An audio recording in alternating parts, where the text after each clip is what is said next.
as she dished out a makeshift lunch of corned beef sandwiches and orange squash on the lawn.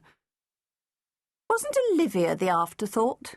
Sylvia said to no one in particular, and Rosemary frowned at her eldest daughter as if she'd just noticed her for the first time.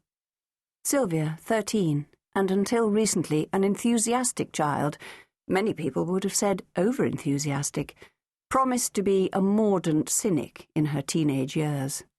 Gawky, bespectacled Sylvia.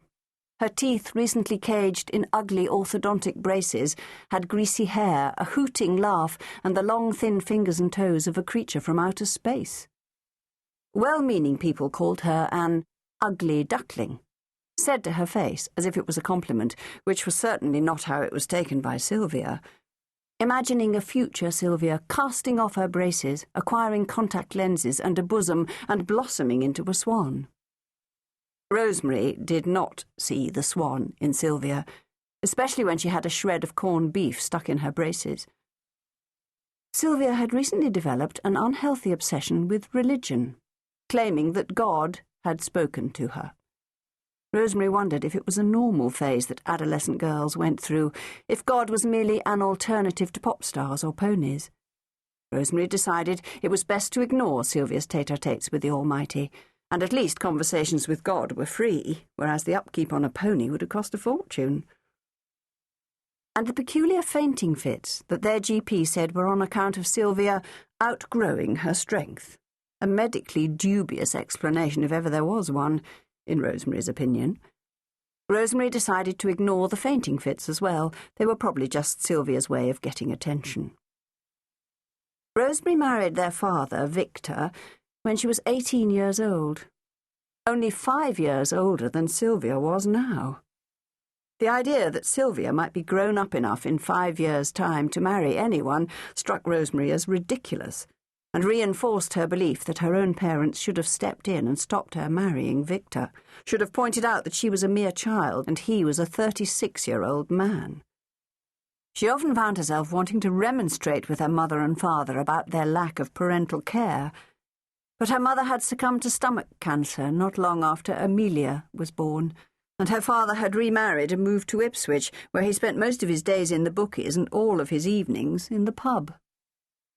If, in 5 years' time, Sylvia brought home a 36-year-old cradle-snatching fiancé, particularly if he claimed to be a great mathematician, then Rosemary thought she would probably cut his heart out with the carving knife.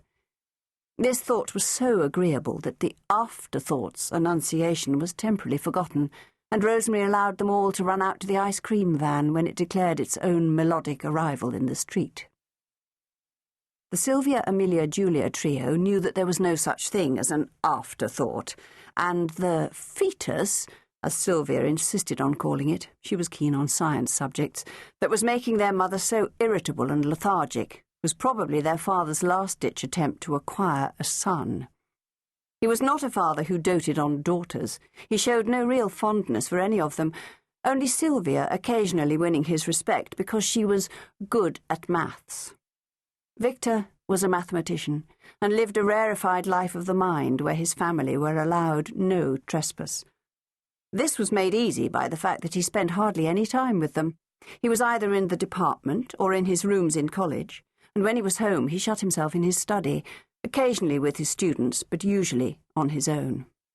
Their father had never taken them to the open-air pool on Jesus Green, played rousing games of snap or donkey, never tossed them in the air and caught them, or pushed them on a swing, had never taken them punting on the river, or walking on the fens, or on educational trips to the Fitzwilliam.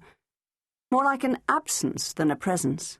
Everything he was, and was not, was represented by the sacrosanct space of his study.